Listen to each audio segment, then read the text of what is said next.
Welcome to the very first episode of the Geeky Boomer podcast. I am your host, PixelPia.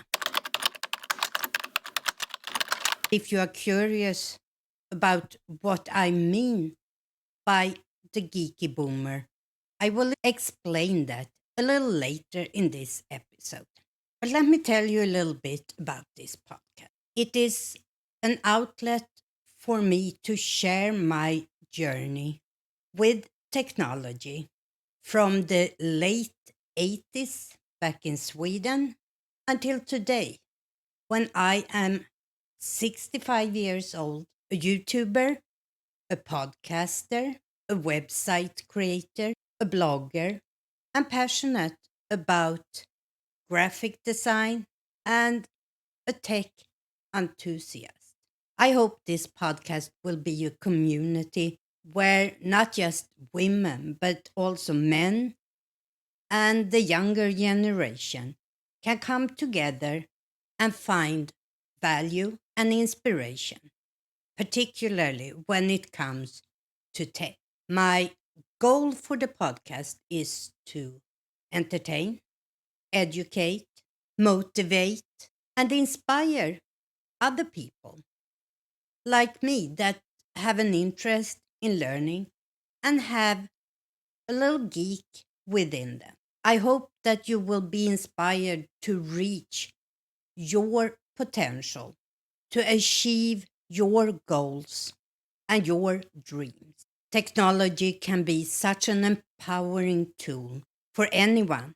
And through this podcast, I hope to inspire and help you find your way around tech and internet. I will upload a new episode each week, and hopefully they will be around 30 minutes, and I will have a wide variety of information. So who am I, and why do I call myself a geeky boomer? Well, let's take a look at my story.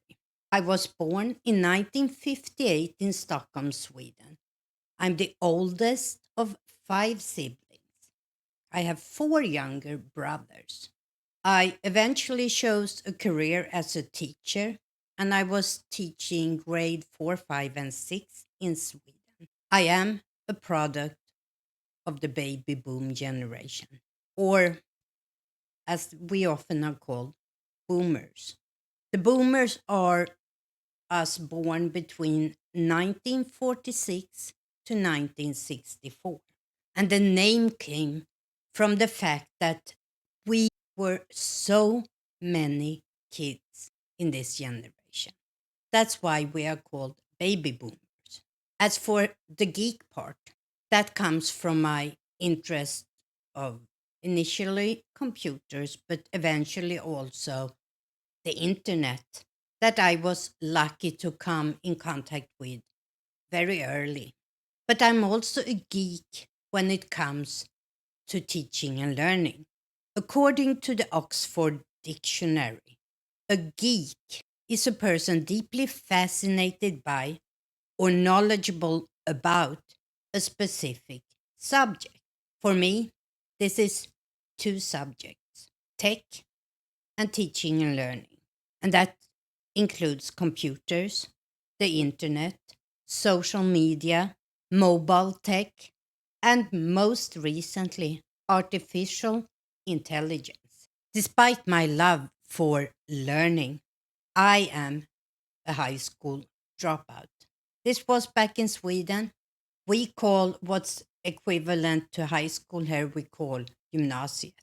The reason I dropped out was that back then the educational system was more of one size fits all, but it didn't fit me.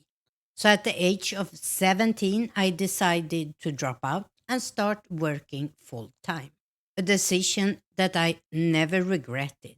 But eventually, I started to realize that I really, really wanted to become a teacher. This forced me back into the educational system where I had to first get myself an equivalent to what you call the GED here in the US, and then later on go on to the university.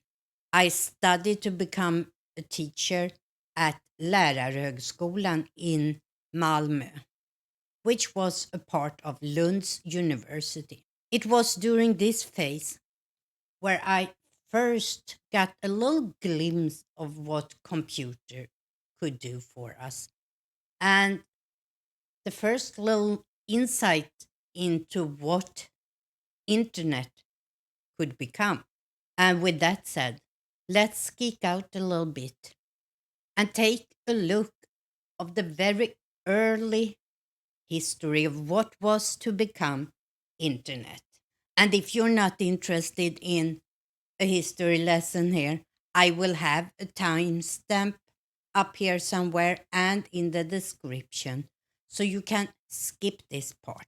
The internet is and was in its basic layout a network of networks linking computers together worldwide through use of standardized protocols so all the computers could connect to each other.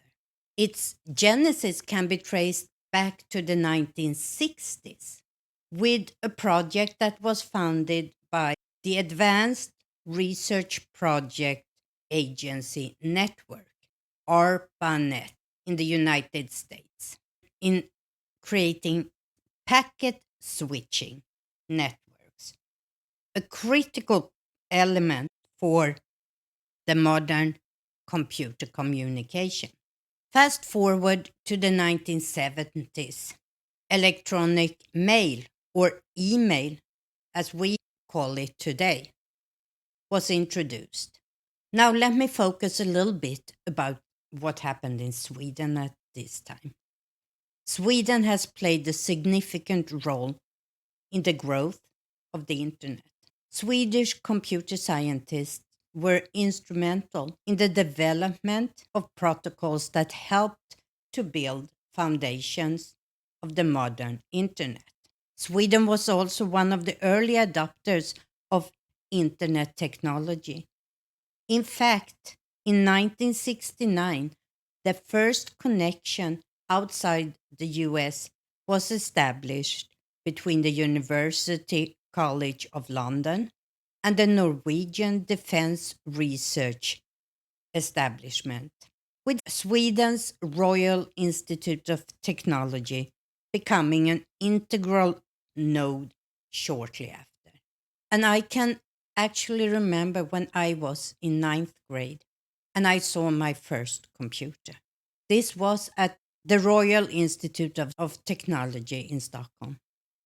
This was a whole room, not just a room, it was like an arena with these enormous machines. And the computer scientists were white coats, and we were invited to visit, and we were behind glass. So we looked in through the glass wall into this enormous machine. That was, let me think, 1973. In the 1980s and 90s, internet technology expanded rapidly in Sweden. The country established itself as a major player in internet connectivity and infrastructure by founding popular tech and internet companies. I was captivated. The concept of connecting with the world at the click of a button and accessing information instantaneously was thrilling. And I knew right then and there that this was something I had to know about. The internet has really changed over the decades. It has become a fundamental part of our lives, influencing how we communicate, how we learn, how we work, and how we entertain ourselves. Today, I look around and see a world virtually interconnected through the internet. And so, as we go forward with our discussions on this podcast, remember that the technology that we today hold in our hands is the result from years of ingenuity and innovations. It's a testament to human curiosity and the relentless pursuit of knowledge. And that is something worth geeking out about. Let's fast forward. My journey brought me eventually to the US, since I met what was to become my future husband, who I, of course, met online. He was American, I was Swedish. So when we decided that this was something we would pursue, us being together, we had to decide where to live. And for many reasons, it was easier for me to move to the US. One of those reasons is that I was already fluent in English. Moving over here, I still wanted to be a teacher, which took me back to college. This time, I got my teacher's degree fully online, and I became accredited middle school math teacher. I moved to the US in 2003, and a major turning point in my life came in 2011 when my husband suddenly passed away. This made me rethink a lot of things in my life. At this point, I was mostly substituting while I'll still try to learn as much about tech as possible in my spare time.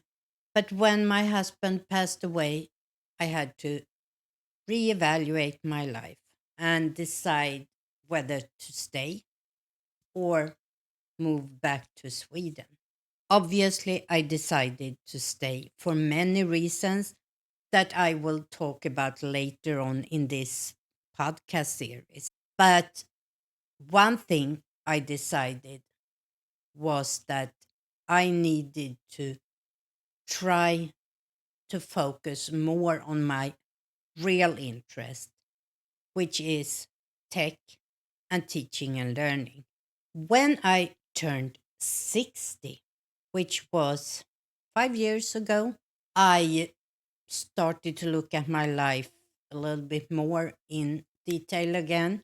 And I decided I needed a new big project, something to learn. And after trying many concepts and playing with many different ideas of what my new big project should be, I decided I should learn how to create video. At this point, I had never filmed anything. And the funny within quotation part was that my husband had been a videographer, which I had absolutely no interest in when he was alive, which I later on, of course, regretted. But at 60, I decided to start a YouTube channel. This was the start of a lot of tech learning, which have continued. These 5 years have been really intense when it comes to learning about tech, about cameras, about audio, about the internet, about social media.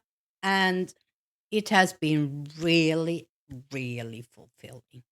Looking ahead when it comes to this podcast, we will discuss a lot of different topics, all related to tech in one way or another. We will talk about tech history, tech evolution, societal impact, trends, practice advice, and much, much more. I also look forward to invite some of my friends and other interesting people that will be part of talking about tech. I am really enthusiastic about this podcast. And finally, I have an outlet for my really geeky side. As I end this very first episode, I want to remind you technology is not restricted by age. It is always possible to embrace it, learn it, and use it to improve your life and other people's life. We can use tech to accomplish our goals, or at least take us steps forward toward our dreams. If you have your own tech stories or tech questions, or if you have any specific topics you would like for me to talk about on this podcast, you can either leave a comment under this video or you can email me at pixelpia at thegeekyboomer.com. I want to thank you for joining me on this journey. I look forward to growing together with you. If you are interested to follow me on this journey, subscribe and tune in next week for my next episode.